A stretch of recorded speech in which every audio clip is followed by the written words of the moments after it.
जो जम्मू कश्मीर के प्रति पॉलिसीज थी उसमें काफी बदलाव आया है। राम जी ने वनवास 14 साल का वनवास किया था, लेकिन आज की डेट में वो वनवास का फॉर्मेट बदल गया है। हमारी स्थिति ऐसी थी कि अगर 62 युद्ध न हुआ होता तो हमारा तो बहुत बुरा हाल होना था। पिछले कई सालों से जम्मू कश्मीर स्टेट जो था वो करप्शन के मामले में नंबर 1 या 2 होता था पूरे देश में, वो खत्म हो गया।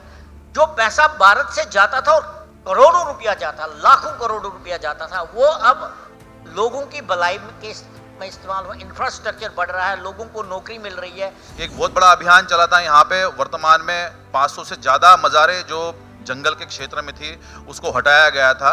तो ये एक सुनियोजित व्यवस्था थी कुछ लोगों की, जिसके माध्यम से वन भूमि पर अतिक्रमण करने का एक सुनियोजित प्रयास था। जो आमतौर पर धारणा है कि जंगल हमारे एक तरह से कंजर्व का एक हिस्सा हैं और हमारे पर्यावरण के लिए बहुत ज़रूरी हैं, लेकिन किस तरह से पिछले कुछ सालों में जंगलों में चीज़ों का एक तरह से कहें कि सुरक्षा को लेकर सवाल खड़े किए गए हैं। देश में चाहे वो नक्सलवाद हो, सीमा से लगे वो इलाके, खासकर उत्तराखंड का वो इलाका जो कि सीमा से लगता है, कई देशों की सीमा लगती है, वहाँ पर किस तरह से कई सवाल खड़े हुए हैं। आज हम उसी पर बातचीत करेंगे। हमारे साथ पराग धकाते जी हैं जो कि चीफ कंजर्वेशन ऑफिसर उत्तराखंड और एंटी इंक्रोचमेंट ड्राइव के नोडल ऑफिसर हैं। बहुत बहुत स्वागत आपका, और आपसे भी आग्रह है कि उनका तालियों के साथ स्वागत किया जाए। कर्नल तेज के टिक्कू सिंह, सुरक्षा मामलों के जानकार और कश्मीर में रहे हैं। बहुत बहुत स्वागत आपका कर्नल तेज टिक्कू सिंह साहब आपका। पराग जी, ये आपसे शुरुआत, किस तरह से हम देखते हैं कि आमतौर पर चूंकि आपकी ड्राइव रही और पिछले कुछ समय से वो मीडिया में सुर्खियों का विषय रही, जंगल को लेकर किस तरह के खतरे पिछले कुछ सालों में बढ़े हैं और आपने किस तरह से उनको देखा है?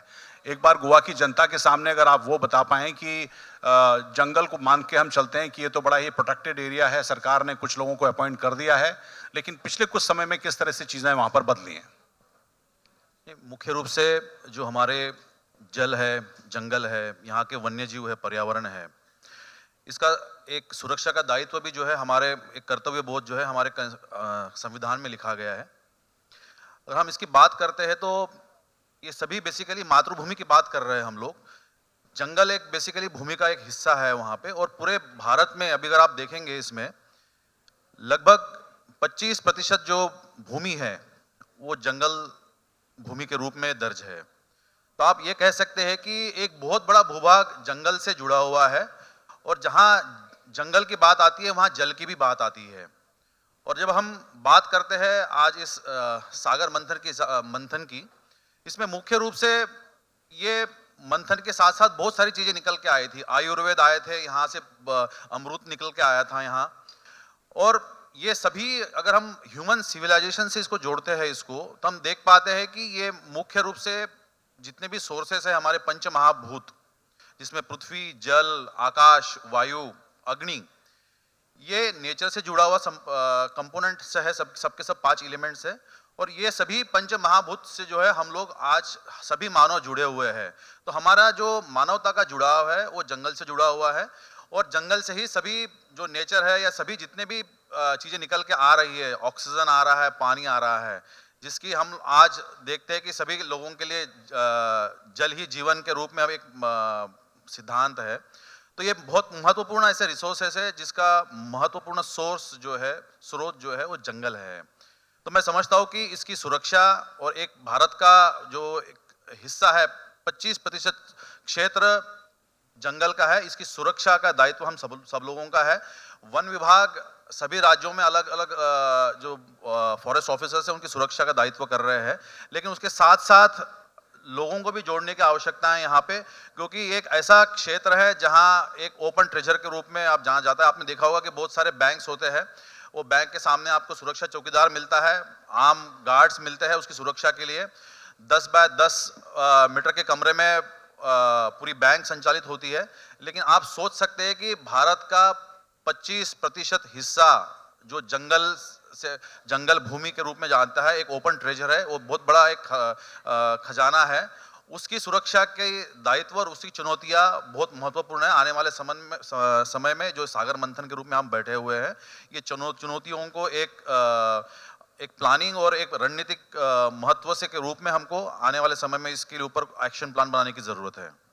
एक चीज और, हम कर्नल टिक्कू के पास जाएं उससे पहले एक सवाल और आता है कि आमतौर पर पिछले कुछ समय में हमने स्टोरी देखी थी, पांचजन के दिनेश मानसेरा की स्टोरी देखी कि काफी वहां सुर्खियों में रही थी।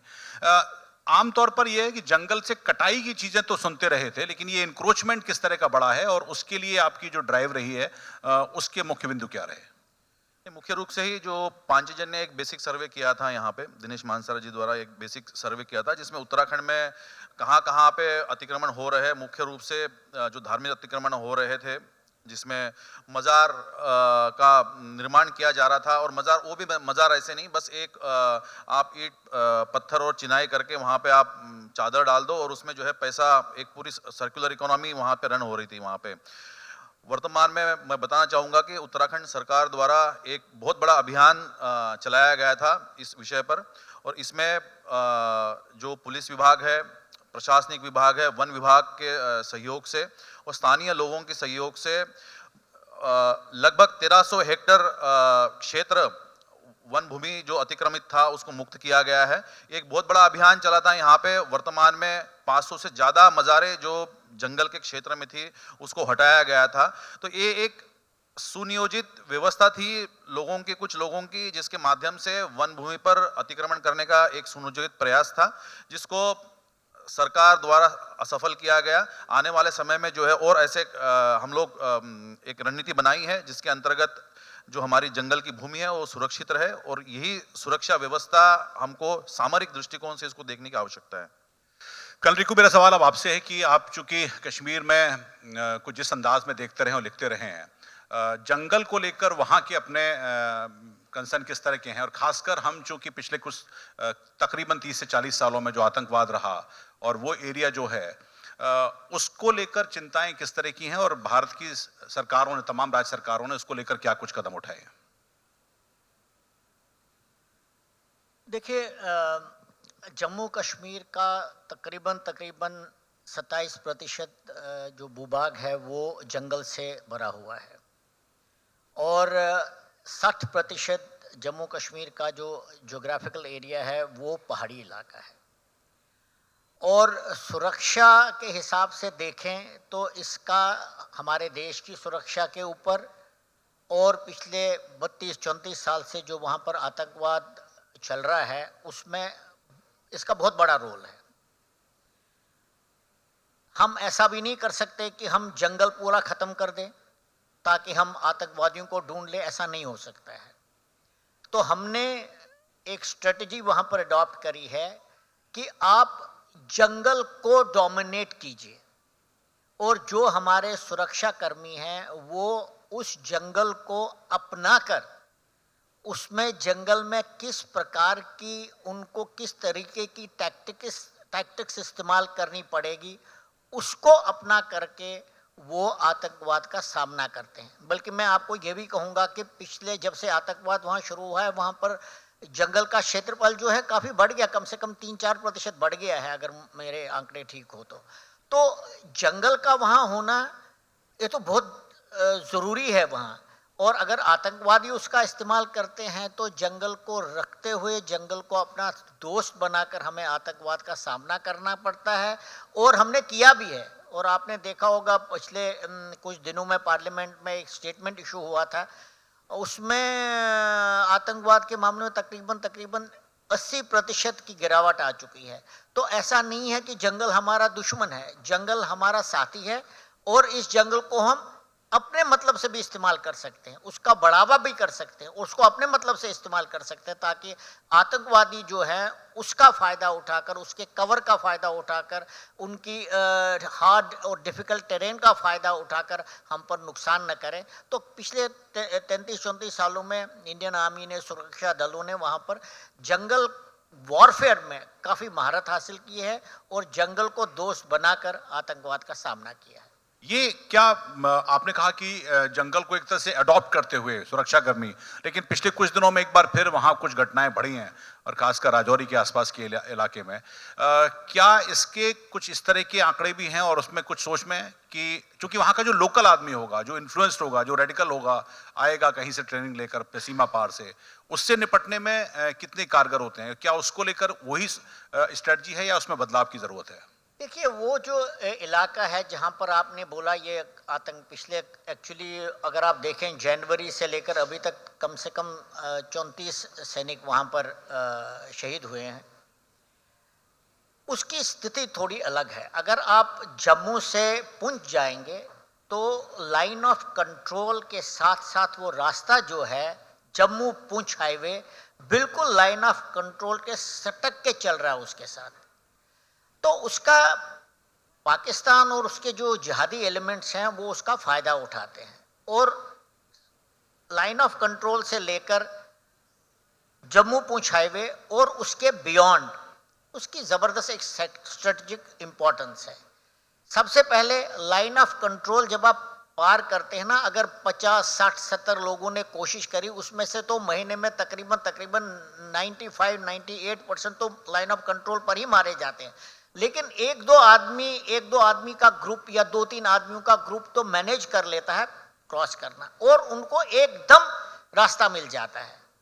जहां पर रास्ता होगा वहां पर पॉपुलेशन ज्यादा होगी, जहां पर पॉपुलेशन ज्यादा होगी तो वो उसमें घुल मिल सकते हैं और क्योंकि वो बिल्कुल साधारण व्यक्ति जैसे होते हैं दिन में, तो वो वहां मिल जाते हैं। अब उस इलाके की एक और बहुत बड़ी खूबी है, मतलब स्ट्रेटेजिकली वहां से आप पीर पंचाल, जो पुराने जमाने में जिसको मुगल रोड बोलते थे, वो मुगल रोड जो है, एक तो हमारा जम्मू से श्रीनगर जाने का रास्ता जहां से हर व्यक्ति जाता है, एक वहां से मुगल रोड होता था जो पुंछ बफलियास के ऊपर पीर पंचाल दर्रे को पार करके शुपियान में वैली में चला जाए। तो अगर आप सड़क पर किसी तरीके से पहुंचे और आप अगले दिन मॉर्निंग में कश्मीर में होंगे, कश्मीर में नहीं जाना है, आपने दाहिने को मुड़ना है, आप जम्मू चले जाएंगे। अगर जम्मू भी नहीं जाना चाहते आप सीधे नगरोटा जा सकते हैं, आपको 4 घंटे में वहां पहुंचेंगे और फिर वहां से अब डोडा, भद्रवाह, किश्तवाड़। तो मतलब पुंछ राजौरी का जो इलाका है वो स्ट्रेटेजिकली इन्फिल्ट्रेशन के लिए और इन्फिल्ट्रेटर्स के ऑब्जेक्टिव्स के लिए बहुत ही अच्छा इलाका माना जाता है। और वो दूसरी बात क्या है, वो हार्ड और डिफिकल्ट टेरेन है, पहाड़ी इलाका में है, जंगल बहुत सारे हैं वहाँ पर, और जंगल के अंदर कहीं पर जो है जो पहाड़ी लोग हैं वो अपनी भेड़ बकरियों को वहाँ पर लेकर उनको वहाँ पर उनके छोटे छोटे हट्स बनाते हैं जिनको वो समर में ऑक्यूपाई करते हैं, विंटर में खाली करते। तो ऐसी जगह उनको, और ये छोटा ग्रुप होता है, 2-4 आदमियों का ग्रुप होता है, उनके लिए इतने बड़े इलाके में छुपना कोई मुश्किल नहीं होता। लेकिन ये एक बहुत बड़ा चैलेंज है। इनफैक्ट अगर आप जम्मू कश्मीर में देखेंगे, पुंछ, राजौरी और बफलियास का इलाका, सुरनकोट का इलाका, ये इंडियन सिक्योरिटी फोर्सेस के लिए बहुत बड़ा चैलेंज है। लेकिन मुझे यकीन है कि ये अगले 2-4 महीने में इसका अंत हो जाएगा, वहाँ पर आतंकवाद का अंत हो जाएगा। और ये है ज़रूर विषय है, लेकिन मुझे यकीन है कि इस पर भी सुरक्षा बल जो है अपना दायित्व बना कर रखे। एक सवाल पराग जी आपसे कि इकोलॉजी की जब बात आती है तो उसके साथ साथ इकोनॉमिक की बात आती है, और जैसे जैसे जनसंख्या बढ़ रही है, डेमोग्राफी चेंज होती है, तो उसके साथ साथ इकोलॉजी पर खतरे पैदा होते हैं। ये दोनों में सामंजस्य कैसे बैठ सकता है? जंगल भी प्रोटेक्ट रहें, इकोनॉमी भी बढ़े और हमारी सुरक्षा भी मेंटेन हो, क्या इसकी पॉसिबिलिटी आप देखते हैं? देखिए, 2 महत्वपूर्ण यहाँ बिंदु है कि एक रैपिड डेमोग्राफिक चेंज अगर कोई भी किसी भी जगह होता है तो वो उसके परिणाम घातक हो जाते हैं। बहुत सारे जगह ऐसे एलिमेंट्स अभी देखे गए हैं जो जहाँ रैपिड और बहुत ड्रास्टिक डेमोग्राफिक चेंज हुआ है, जिससे स्थानीय लोगों के बीच में और जो बाहर से लोग आ रखे हैं उनके सामंजस्य नहीं मिल पाया है। इन दोनों का सामंजस्य ना मिलने से जो कि वहाँ की जो आर्थिकी थी और जो इकोनॉमिक इकोलॉजी हमारी कंपोनेंट था वहाँ पे, उसमें भी बड़े डिस्टर्बेंस आए हैं। तो मुख्य रूप से ये बहुत देखना ज़रूरी है कि जिस प्रकार से डेमोग्राफिक चेंज होता है, इसमें डेमोग्राफी के यहाँ स्थानीय इकोलॉजी और इकोनॉमी पे इम्पैक्ट तो होता ही होता है, लेकिन साथ में वहाँ का जो वोटिंग पैटर्न है, वो वोटिंग पैटर्न जो है एक नेशनल लेवल के लिए इम्पैक्ट करता है। तो वो एक महत्वपूर्ण एंगल यहाँ पे ये भी है कि अगर कोई इस प्रकार का रैपिड डेमोग्राफिक चेंज हो रहा है जिसके स्थानीय इकोलॉजी और इकोनॉमी में जो परिणाम हो रहे हैं, साथ ही में जो है हमारे वोटिंग पैटर्न में अगर चेंज हो रहा है और एक ऑर्गेनाइज रूप में अगर किया जा रहा है, तो एक बहुत बड़ी समस्या और चुनौती के रूप में इसको देखने की ज़रूरत है। और मैं चाहता हूँ कि सागर मंथन के इस सुशासन संवाद से हम उस सुशासन की बात करें जहाँ स्थानीय लोगों के जो राइट्स है, जो उनके कंसेशंस है, जो उनके अधिकार है, आर्थिक सुदृढ़ीकरण की जो इनकी व्यवस्था है, वो बनी रहे। जब हम इकोलॉजी और इकोनॉमी को जोड़ने की बात करते हैं, समन्वय स्थापित करने की बात करते हैं, तो बहुत सारे ऐसे क्षेत्र है जहां स्थानीय जनता जंगल से जुड़ी हुई है, स्थानीय जनता वहां के पूरे इकोलॉजी से जुड़ी हुई है, उनके लिए वो एक रोजगार का साधन बन चुकी है। उत्तराखंड की बात करेंगे, वहां पे या बहुत सारे हमारे ऐसे राज्य है जहां वनाच्छादित क्षेत्र है, वन्य जीव से परिपूर्ण है। कॉर्बेट नेशनल पार्क है, आप में से बहुत सारे लोगों ने देखा भी होगा, देश का पहला नेशनल पार्क है। वर्ल्ड की सबसे हाईएस्ट डेंसिटी ऑफ टाइगर यहाँ पे पाई जाती है वहाँ पे। तो इसकी सुरक्षा की व्यवस्था स्थानीय लोग कर रहे हैं, इसकी सुरक्षा की व्यवस्था वन विभाग कर रहा है। लेकिन यहाँ बताना चाहूँगा कि यहाँ की जो आर्थिकी जो जुड़ी है, जो वन्य जो पर्यटन से जुड़ी हुई है, वो बहुत महत्वपूर्ण है। लगभग पूरा जो क्षेत्र है जो इस आर्थिक से जुड़ा हुआ है, इको पर्यटन, इकोलॉजिकल इको टूरिज्म जिसको कहते हैं, या हम लोग रिस्पॉन्सिबल टूरिज्म की बात करते हैं, तो ये इससे डायरेक्टली जुड़ा हुआ है। इसके अतिरिक्त बहुत सारे ऐसे इंस्टीट्यूशन है, हिस्टोरिक इंस्टीट्यूशन है, जैसे वन पंचायत है। वन पंचायत उत्तराखंड का एक ऐसा हिस्टोरिकल इंस्टीट्यूशन, आपने जॉइंट फॉरेस्ट मैनेजमेंट का नाम सुना होगा, या इको डेवलपमेंट कमिटीज का नाम सुना होगा, या आपने एक अलग फॉर्म में सेल्फ हेल्प ग्रुप का नाम सुना होगा। तो इसका जो पहला भारत का उदाहरण है जिसमें वन और वन्यजीव प्रबंधन में सामुदायिकता का जो सिद्धांत है वो जोड़ा गया था। यहाँ एक ऐसी पंचायत, वन पंचायत ऐसा एक सिद्धांत है जहाँ लोग और महिलाएं वन का प्रबंधन करती है, उससे आर्थिक से जुड़ी हुई होती है। होम स्टेज बने हुए हैं। आपने सबने सुना होगा कि राम जी ने वनवास 14 साल का वनवास किया था, लेकिन आज के डेट में वो वनवास का फॉर्मेट बदल गया है, वो आर्थिक से जुड़ा गया है। बहुत सारे होम स्टेज, बहुत सारे फॉरेस्ट रेस्ट हाउसेस आप सभी आम लोगों के लिए खोले गए हैं। और मैं चाहूँगा कि ये वनवास वो वनवास नहीं है जो राम जी ने किया था, लेकिन आपके माध्यम से, इस सागर मंथन के माध्यम से आप 2 दिन का वनवास तो बनता ही है, क्योंकि आपके 2 दिन के वनवास से वहाँ का जो होम स्टेज है, वहाँ के स्थानीय लोगों की जो आर्थिकी है वो सुदृढ़ होने का मार्ग प्रशस्त हो रहा है, वहाँ के रोजगार सृजन के मार्ग प्रशस्त हो रहे हैं। तो जब कहा है कि मोदी जी ने अभी उत्तराखंड डेस्टिनेशन जो यहाँ समिट हुई थी, वहाँ पे कहा था कि वेड इन इंडिया, तो उसका भी एक यही था कि बहुत सारे लोग बाहर विदेश जाके शादियां कर रहे थे, लेकिन उसका स्थानीय आर्थिक से और सुदृढ़ीकरण के जोड़ने के लिए भी उन्होंने कहा था कि वेड इन इंडिया। तो मैं कहता हूं कि एक वनवास का जो एक फॉर्मेट बदल गया है कि लोग होम स्टेज और फॉरेस्ट रेस्ट हाउस ऐसे चीज़ें आपके लिए बनी है जहां आप अलग अलग जगह पे जा सकते हैं। और मैं समझता हूं कि ये ऐसा एक आपके लिए भी एक सोर्स ऑफ इंस्पिरेशन होगा कि आप जब सिटी से बाहर जाते हैं जंगल की ओर, तो वहाँ का वातावरण अलग होता है, आपके स्वास्थ्य के लिए भी लाभदायक होता है। आपके स्वास्थ्य के साथ साथ वहाँ के जो स्थानीय लोगों की आर्थिकी है वो भी सुदृढ़ीकरण वहाँ पे होता है। तो मैं चाहूँगा कि जो भी है, जिस प्रकार से भी आप वनवास करना चाहते हो, तो वो आप ज़रूर 2 दिन जंगल में ज़रूर बिताएं। इस जंगल से जुड़ने से आपके स्वास्थ्य लाभ भी होगा और साथ साथ आर्थिक लाभ उन स्थानीय लोगों को भी होगा। यानी कि डेस्टिनेशन वेडिंग का कॉन्सेप्ट आप वनवास में दे रहे हैं। जी, मैं चाह रहा हूँ कि ये एक मॉडल है जो पहले भी चला आ रहा है। वहाँ पे हम लोग पर्यटन के लिए कहीं ना कहीं जाते ही है, लेकिन कोई ज़रूरी नहीं है कि आपको पर्यटन के लिए बहुत एक्स्ट्राऑर्डिनरी लग्जरी होटल में या किसी ऐसे व्यवस्था में जाना है। अगर होम स्टेज है, वहाँ के छोटे छोटे टेंटेड अकोमोडेशन है, कुछ जगह पे आजकल एयरबीएनबी के भी व्यवस्थाएं चल रही है, और बहुत साधारण दरों पे आपको वहाँ की लोगों की ट्रेडिशंस, कल्चर और उस जंगल के बारे में इंफॉर्मेशन पता चल जाएगी, जो एक आपके अवेयरनेस और आपका जागरूकता का एक कारण बन जाएगा। क्योंकि आपके संविधान में लिखा है कि आप वन्यजीव और हमारे जो नेचर है उसकी सुरक्षा के लिए जागरूक बनेंगे। तो एक जागरूक नागरिकता के रूप में आप 2 दिन का वनवास तो बनता है। कल रिको, एक सवाल आपसे कि कश्मीर में पिछले कुछ सालों में चीज़ें बदली हैं। भारत में ज़्यादातर लोग जो यहाँ बैठे हैं उन्होंने देखा कि 90 के दशक के बाद भी, क्योंकि जंगल और पीर पंजाल का एरिया जो आपने बताया वो तो था भी पहले, लेकिन 15-16 के बाद से जब से कुछ चीज़ें बदली, शायद सोच में, सर्जिकल स्ट्राइक है या ऑपरेशन ऑल आउट है, या 370 के हटने के बाद में आंतरिक सुरक्षा में बहुत कुछ बदलाव यहाँ पर देखने को मिलता है। ज़मीनी स्तर पर आप किस तरह का पाते हैं, खासकर वहाँ की जो आम जनता, जो कहा जाता था कि उनके सपोर्ट में खड़ी होती है, वो डर के ही खड़ी हो, लेकिन खड़ी होती थी।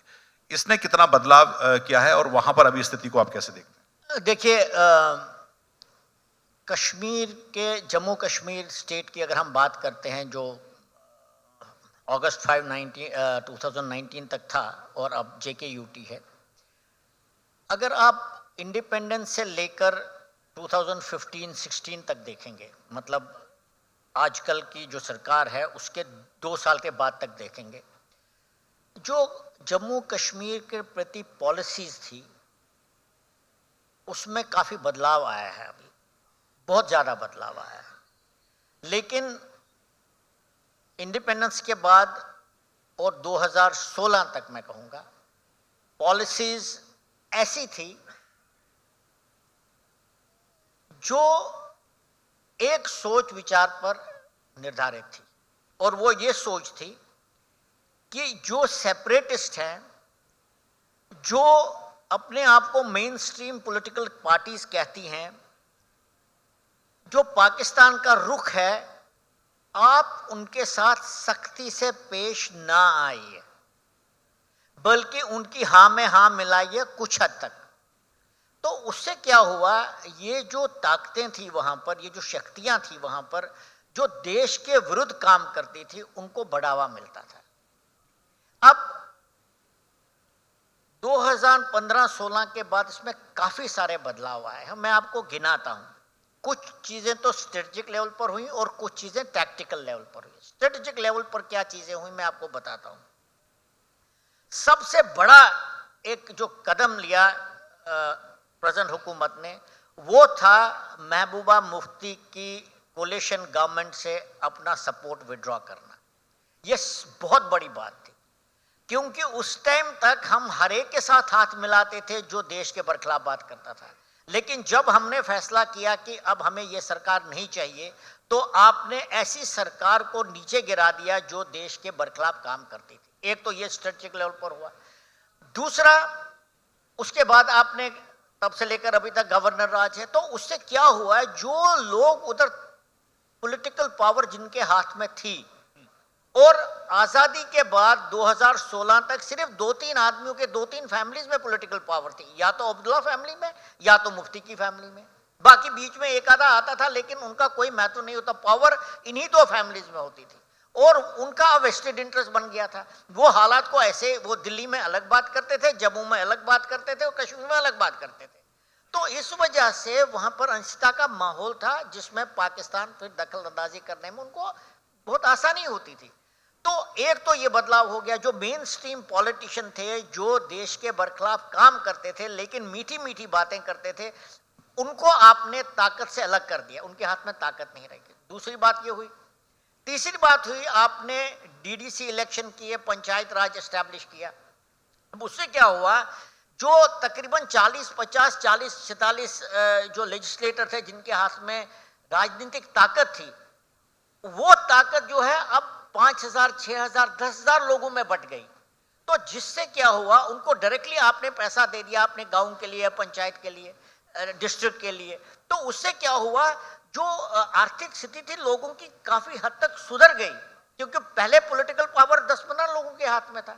ये एक और स्ट्रेटेजिक कदम था, यानी पॉलिटिकल सर्जिकल स्ट्राइक हो गई। एब्सोल्युटली। और क्योंकि, लेकिन मैं ये जानना चाहता हूं, ये तो कर दिया, लेकिन वहां पर रिएक्शन किस तरह का होगा? जैसे कि अभी फारूक साहब ने तो यहां तक कह दिया जहन्नुम में जाए जम्मू कश्मीर।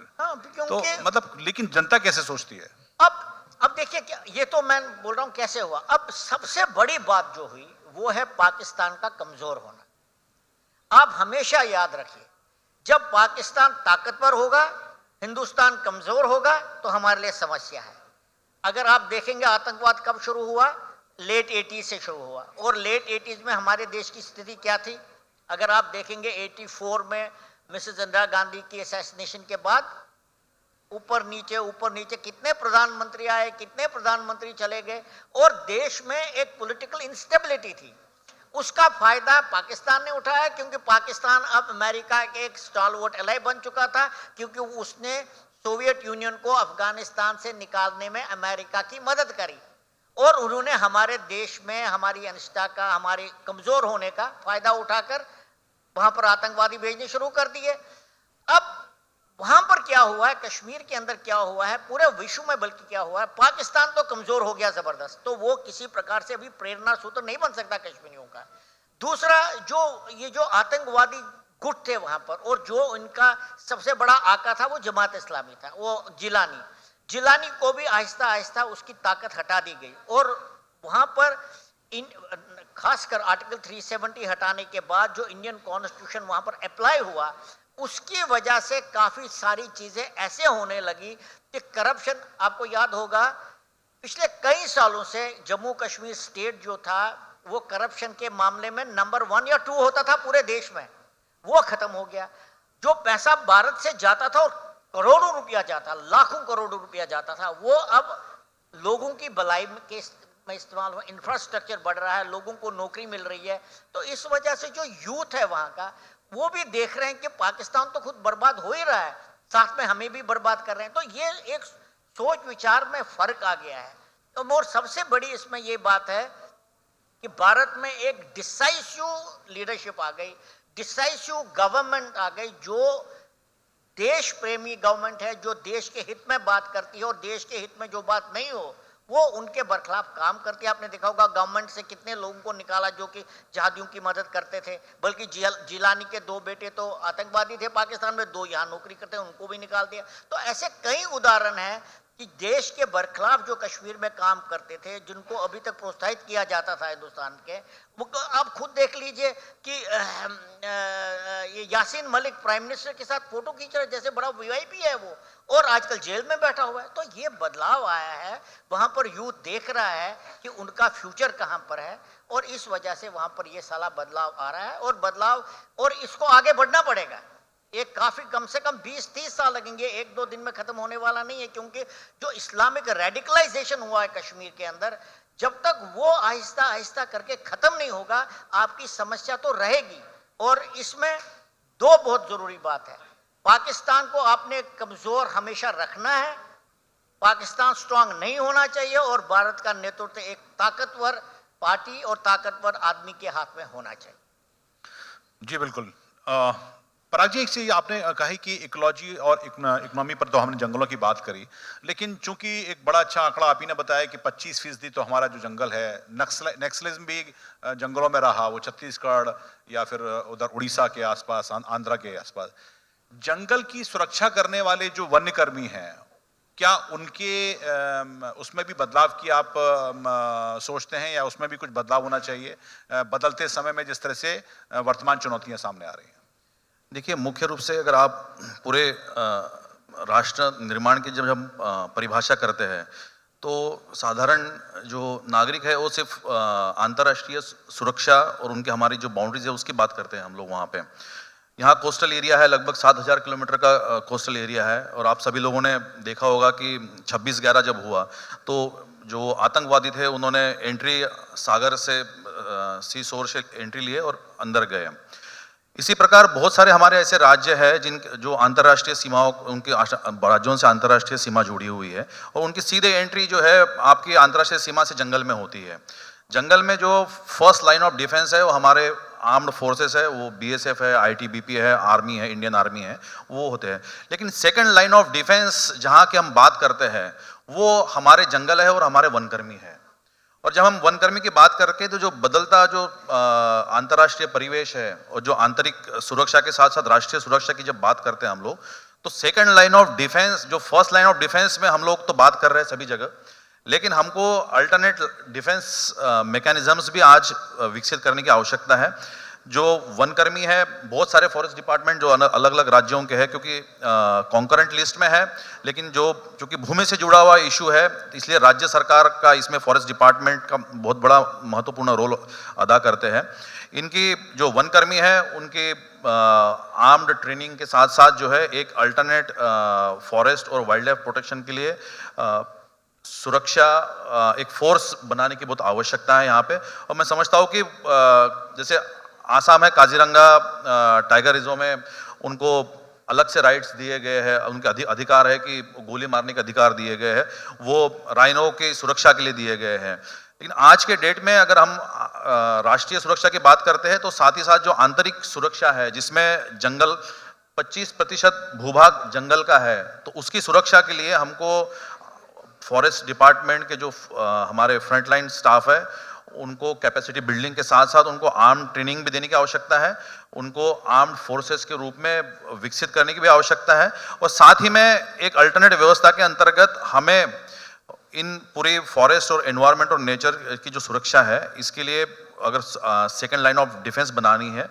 तो हमको एक विशेष दल जो पूरा आर्म्ड हो वो बनाने की आवश्यकता है, क्योंकि हमारे पास आज की डेट में वो व्यवस्था नहीं है जिसमें फ्रंट लाइन ऑफ डिफेंस के बाद सिर्फ नागरिक सिविल डिफेंस आज अवेलेबल है। वो हमारे अंतर्राष्ट्रीय अगर परिप्रेक्ष्य में देखें तो चीन के बॉर्डर है, वहाँ पे हिमाचल और हमारे उत्तराखंड के क्षेत्र है, जहाँ बॉर्डर में सिर्फ डायरेक्ट पहला गांव लग जाता है। वहाँ पे हम सिविल डिफेंस के साथ साथ फॉरेस्ट और जो हमारे आर्म्ड फोर्सेस है, उनका एक समन्वय भी होना बहुत जरूरी है।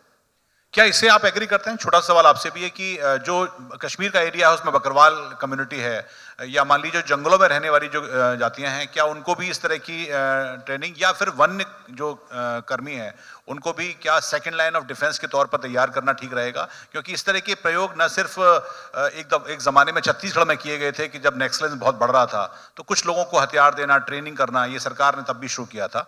क्या इस तरह की चीज़ों से आंतरिक सुरक्षा में कुछ बदलाव की उम्मीद आप करते हैं? देखिए, ये इस सवाल का जवाब देना बहुत मुश्किल है, क्योंकि इसके दो पहलू हैं। It's double edged sword.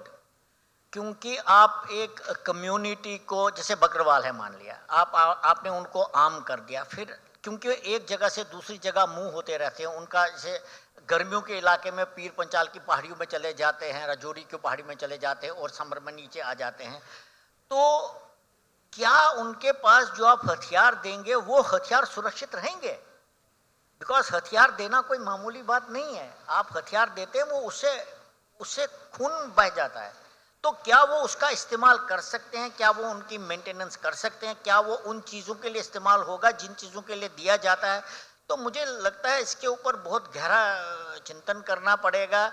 और पर्सनली मैं मानता हूं कि हम इस स्थिति में नहीं हैं कि हम इन कम्युनिटीज़ को आम करें, खासकर जम्मू कश्मीर में, क्योंकि इसके जो खराब परिणाम इसका जो होगा उसका फिर जवाबदारी देना बहुत मुश्किल होगा वहाँ पर। हाँ, ये बात ज़रूर है कि जो वन कर्मी हैं, क्योंकि पोचिंग ज़बरदस्त होती है, आपने देखा होगा कितने सारे राइनोज़ को मारा जाता है उनके सीखने। कुछ हद तक शायद उनकी ट्रेनिंग करना बहुत ज़रूरी है, कुछ हद तक उनके कुछ कार्डर्स को आम करना ज़रूरी है, लेकिन आतंकवाद से लड़ने के लिए कम्युनिटीज़ को आम करना मेरे ख्याल से अभी हम उस स्टेज पर नहीं पहुँचे, और मुझे लगता है हम पहुँचेंगे भी नहीं, क्योंकि जम्मू कश्मीर में आतंकवाद के ऊपर काफ़ी हद तक अब अंकुश लग चुका है। और जहाँ तक लेफ्ट विंग एक्सट्रीमिज्म है सेंट्रल इंडिया में, उसमें भी होम मिनिस्टर साहब ने बताया है कि अगले 2-4 साल में ये ख़त्म हो जाएगा। आई थिंक इस मुद्दे पर हमें अभी थोड़ा सा धैर्य रखना पड़ेगा। एक आखिरी सवाल आपसे और फिर हम अपने कार्यक्रम को समाप्त करेंगे कि ज़्यादातर बातें आपने वो बताई जो पॉलिसी के लेवल पर हैं, सरकार की जिम्मेदारी के लेवल पर हैं, कि जैसे पराग जी ने कहा कि वन्य कर्मियों को भी एक सेकंड लाइन ऑफ डिफेंस के तौर पर तैयार करना होगा और उसके लिए कुछ पॉलिसी में चेंजेस हों। क्या आम नागरिक की कोई जिम्मेदारी इस दौरान बनती है कि आंतरिक सुरक्षा में खासकर वो क्षेत्र जो कि हमारा 1/4 है, जहां हम सिर्फ कभी कभी रिक्रिएशनल एक्टिविटी के लिए जाते हैं, लेकिन क्या एक आम इंसान का भी कुछ इस बारे में दायित्व बनता है? उस बारे में आपकी राय? देखिए, मैं एक आधा मिनट आपसे ज़्यादा लूँगा। देखिए, सबसे बड़ी प्रॉब्लम, सुरक्षा की प्रॉब्लम हिंदुस्तान में क्या रही है? सबसे बड़ी सुरक्षा की प्रॉब्लम यहाँ रही है कि जो फाउंडिंग फादर्स थे इस देश का, जिन्होंने संविधान बनाया, जो हुकूमत में आ गए इंडिपेंडेंस के बाद, उनको जो स्ट्रेटेजी के बारे में कुछ पता नहीं था, वो आइडिया ही नहीं था उनको। नहीं तो आप देख लीजिए, एक सॉवरेन रिपब्लिक ऑफ इंडिया, जो हम अपने देश को बोलते हैं सॉवरेन रिपब्लिक ऑफ इंडिया, हमारा देश है ये, तो हमारे देश की सीमाएं तो कम से कम निर्धारित होनी चाहिए। क्या हमारे देश की सीमाएं निर्धारित थी इंडिपेंडेंस के टाइम में? नहीं थी, क्योंकि इस विषय में किसी ने सोचा ही नहीं था। और इसका सबसे बड़ा खामियाजा हम अभी भी भुगत रहे हैं। अभी 70 साल 75 साल होने वाले हैं, हम कितना बलिदान दे रहे हैं। हर दूसरे चौथे दिन हमारे जवान शहीद हो जाते हैं या सिविलियन के ऊपर अटैक होता है। यही वजह था कि हमारे जो फाउंडिंग फादर्स थे, उन्होंने जो स्ट्रेटजी को नहीं समझा था। मैं आपको एक छोटा सा उदाहरण देता हूं। क्योंकि हमारे बॉर्डर्स डिलिनेटेड नहीं थे, डिमार्केटेड नहीं थे, तो आपसे अक्साई चिन छीना गया 38,000 स्क्वायर किलोमीटर्स। आपसे जम्मू कश्मीर में 84,000 स्क्वायर किलोमीटर जो आपके पास नहीं है। जम्मू कश्मीर का विलय जो महाराजा हरि सिंह ने किया था, उसमें से आपके पास सिर्फ 41% है, बाकी सब पाकिस्तान ले गया। क्योंकि हमें पता ही नहीं था हमारा बाउंड्री क्या। हम मकान बनाते हैं और हम इसकी 4 दीवारी करते हैं। अब सबको, नेबर को भी मालूम है ये इनका मकान है, हम नहीं जा सकते, हमें मालूम है ये है हमारा मकान।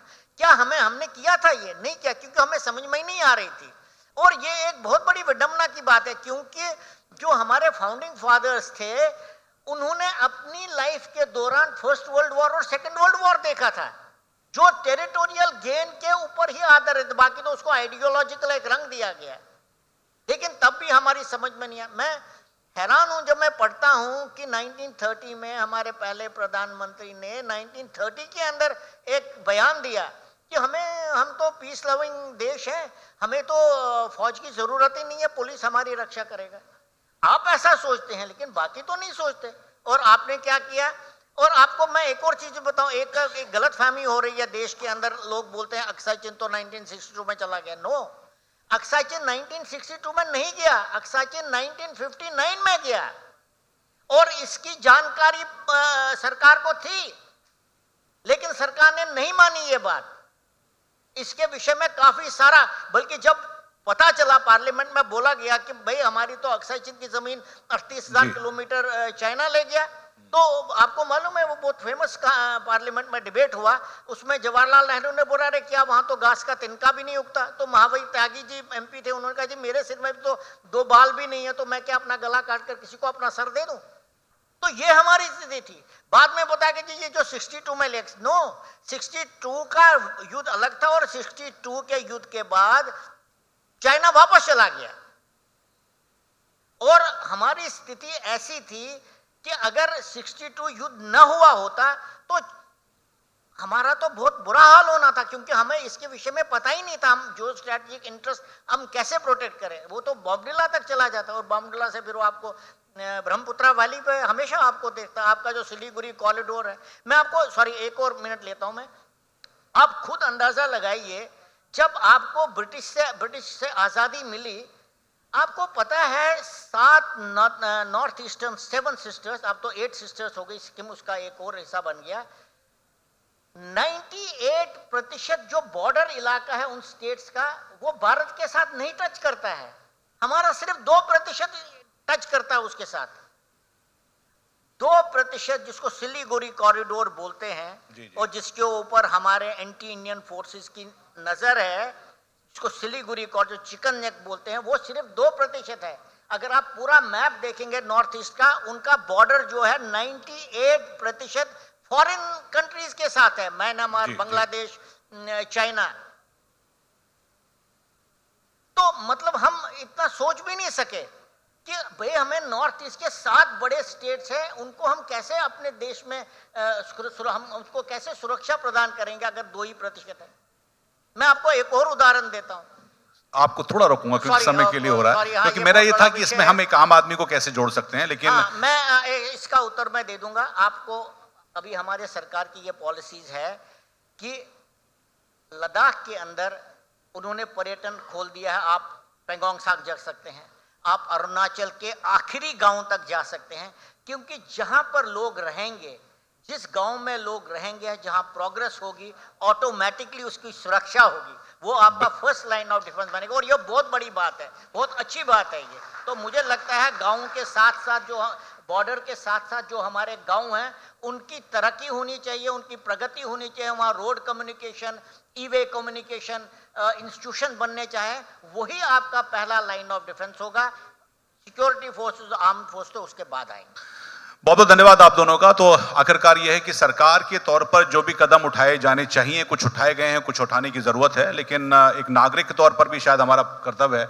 आपने जैसे कहा कि संभवतः हमको जाना चाहिए कुछ पॉपुलर डेस्टिनेशन की जगह, उत्तराखंड के कुछ ऐसे इलाकों में, तो संभवतः हम कुछ कंट्रीब्यूट कर पाएंगे। बिल्कुल। मैं बस एक मिनट लेना चाहूँगा वहाँ पे कि जैसे आपने कहा कि हम कैसे लिंक करना चाह रहे हैं वहाँ पे, तो आप ये समझ सकते हैं कि ये जो जितने भी संसाधन है, हमारे नैसर्गिक संसाधन है, वन, वन्यजीव, जल, जमीन, जितनी भी है यहाँ पे, एक ये खुली तिजोरों की तरह है यहाँ पे। और आप एज ए नागरिक जो आप देख रहे हैं यहाँ पे, तो आप उसके पर्यावरण रक्षक के रूप में आप ऑलरेडी काम कर रहे हैं और करते रहेंगे। मैं समझता हूँ कि अगर आपके बगल में कोई अतिक्रमण हो रहा है, आपके बगल में कोई पेड़ काट के ले जा रहा है, या ऐसी कोई अवैध गतिविधि में संलिप्त है, तो आप तत्काल जो है, आपके पास बहुत सारे संसाधन है। मेरे ख्याल से जितने यहाँ लोग बैठे हुए हैं, सभी लोग सोशल मीडिया के माध्यम से जुड़े हुए हैं। आप अपनी फोटो के बजाय जो है, अगर ऐसा कोई अवैध गतिविधि में संलिप्त व्यक्ति है या ऐसी अवैध गतिविधि आपको दिख रही है, तो आप एक सजग नागरिक के रूप में उस तत्काल उस गतिविधि को अपने सोशल मीडिया पे अपलोड कर दीजिए, उसको टैग कर दीजिए संबंधित जो वन विभाग है या पुलिस डिपार्टमेंट है या डिस्ट्रिक्ट एडमिनिस्ट्रेशन है, क्योंकि आपकी एक सजगता के कारण हो ये पूरी जो हमारी जो राष्ट्रीय संपदा है, ये कोई किसी व्यक्ति विशेष की संपदा नहीं है, ये किसी व्यक्ति विशेष की तिजोरी नहीं है, ये हमारी एक सामुदायिक तिजोरी है, जिसकी सुरक्षा का जिम्मा जो है हम सब लोगों का है। और इसलिए हम सब लोगों की एक सामुदायिक जिम्मेदारी भी बनती है इस सुरक्षा के लिए, कि इसको भविष्य में जब जाएंगे हम लोग, तो किस प्रकार से सुरक्षा करेंगे। तो सोशल मीडिया है या फोन है या किसी भी अन्य माध्यम, आजकल बहुत सारे ऐसे संसाधन उपलब्ध है, टेक्नोलॉजी उपलब्ध है, जिसके माध्यम से हर बच्चा से लेकर बुजुर्ग तक हम इसकी एक सामुदायिक संरक्षण का जो है हमारा दायित्व है, उसका कर्तव्य और दायित्व का बोध लेते हुए हम लोग इसकी सामुदायिक निर्वहन कर सकते हैं। बहुत बहुत धन्यवाद आप दोनों का। कर्नल टिक्कू आपका भी धन्यवाद और पराग धकादे जी आपका भी धन्यवाद। तो आंतरिक सुरक्षा पर ये जिम्मेदारी जो हमारी है, उसको निर्वहन की रिस्पॉन्सिबिलिटी हमारी भी है। धन्यवाद।